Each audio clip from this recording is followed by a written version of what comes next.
série championnat par postcoach.ca et Garage Door Sports.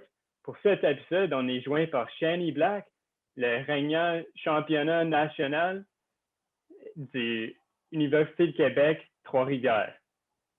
Si on regarde à 2019, vous avez une saison incroyable, juste un point plus haut que Montréal pour première place, mais après 5 matchs, vous étiez à 3-2. Comment vous avez eu la chance de retourner la course de votre saison puis commencer à gagner de plus en plus pour le reste de la saison?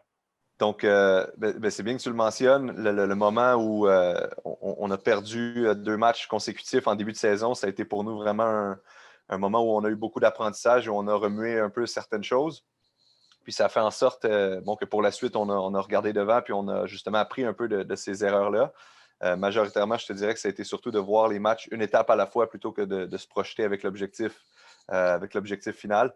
Puis je te dirais que ça a été un peu l'erreur qu'on avait commis au début du championnat, là, à ces 2 défaites-là. Puis après, on a regardé devant. Puis le reste, après, on sait ce qui est arrivé, on sait comment ça s'est terminé. Tu mentionnes Montréal, puis vous avez affronté Montréal en série, dans les finales et perdu. Comment que votre équipe a pris cette match puis utilisé comme motivation vu que vous savez vous allez aux nationaux?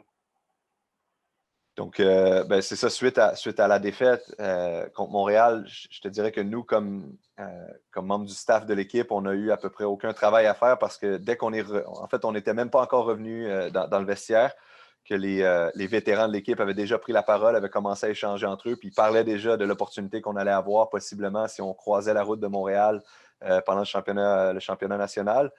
Qu'on allait avoir l'opportunité de prendre justement cette revanche-là dans un moment puis dans un stage, excuse-moi pour l'anglicisme, encore meilleur finalement que la finale provinciale. Donc certainement à chaud, un peu de déception, mais on a rapidement transformé ça en motivation. Puis comme j'ai dit, comme équipe, comme staff plutôt, on n'a à peu près pas eu à rallier les troupes avec ça parce que les joueurs l'ont vraiment très, très bien fait d'eux-mêmes.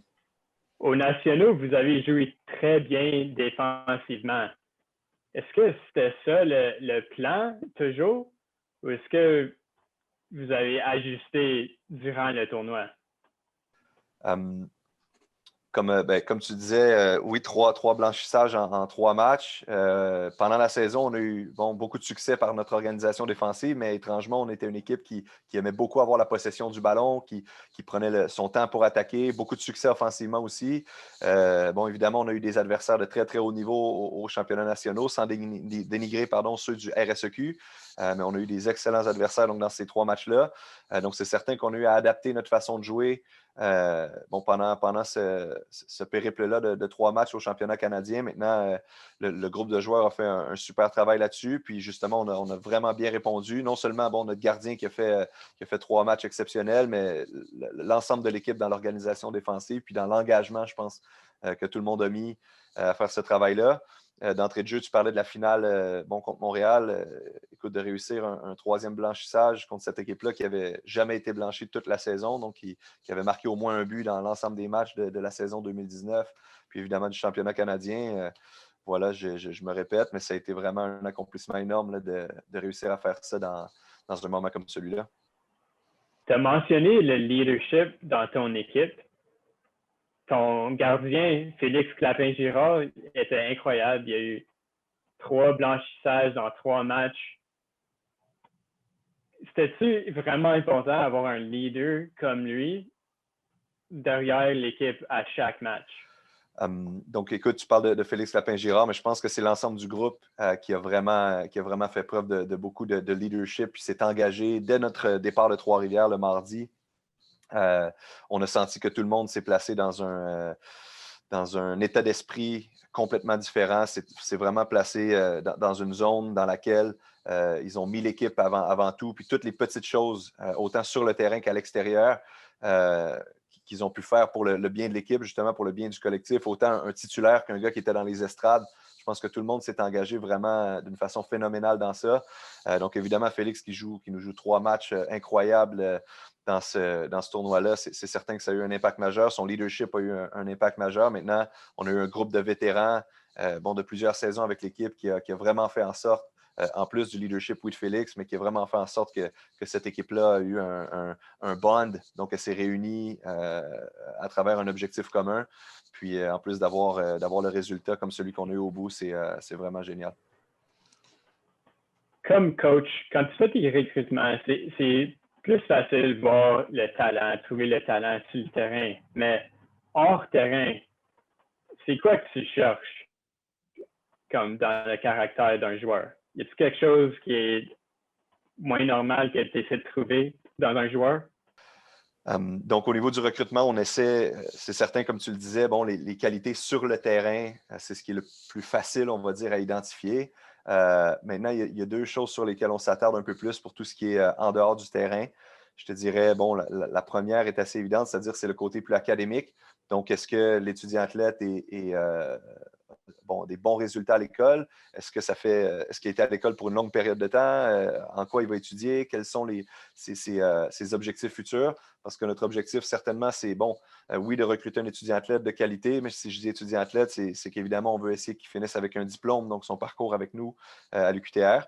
Et puis l'autre élément, je te dirais, qui est le plus difficile à évaluer, c'est à savoir si cette personne-là va être en mesure de mettre de côté le côté plus égoïste et de se commettre dans un projet collectif. Puis l'état d'esprit dans lequel on essaie de les placer, c'est soit tu fais partie du problème ou soit tu fais partie de la solution. Donc, à partir du moment où on s'engage dans ce genre de réflexion-là, je te dirais que ça fait en sorte que rapidement, on sait de quel côté on veut se ranger. Puis dans les actions concrètes, c'est facile après de discuter avec les étudiants athlètes puis de leur faire voir que chaque petit détail fait en sorte que tu te places d'un côté ou de l'autre finalement. Puis voilà, dans leur processus, on essaie toujours de garder ce questionnement en tête pour faire en sorte que le projet collectif il prime d'abord et avant tout. Puis, comme je le disais, au niveau du recrutement, c'est surtout ces deux éléments-là qu'on essaie de regarder. Ce n'est pas toujours évident, mais c'est ces deux éléments-là qu'on essaie d'observer le plus possible. Après la saison, la pandémie est venue.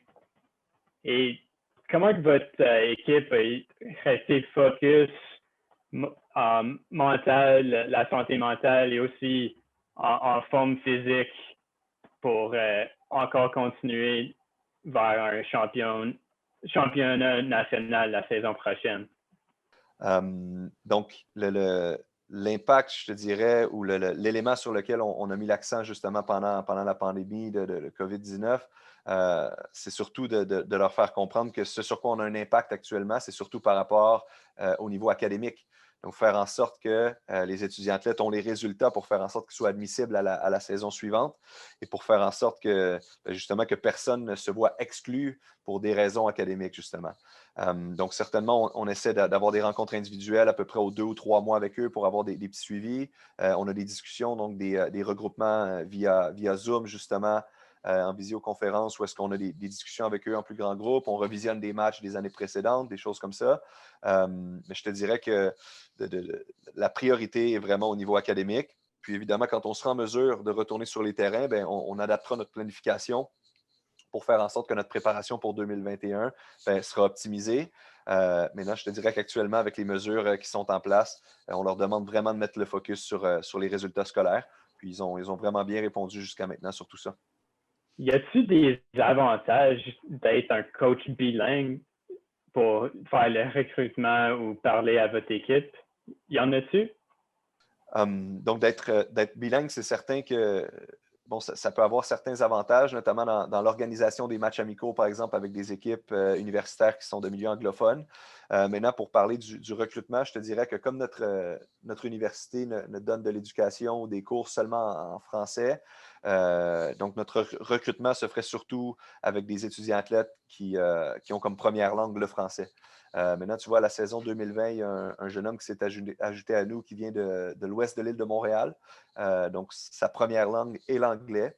Lui, il voulait relever le défi d'avoir une éducation en français et justement de parfaire un peu cette langue-là. Donc, c'est un beau défi pour lui de relever ça.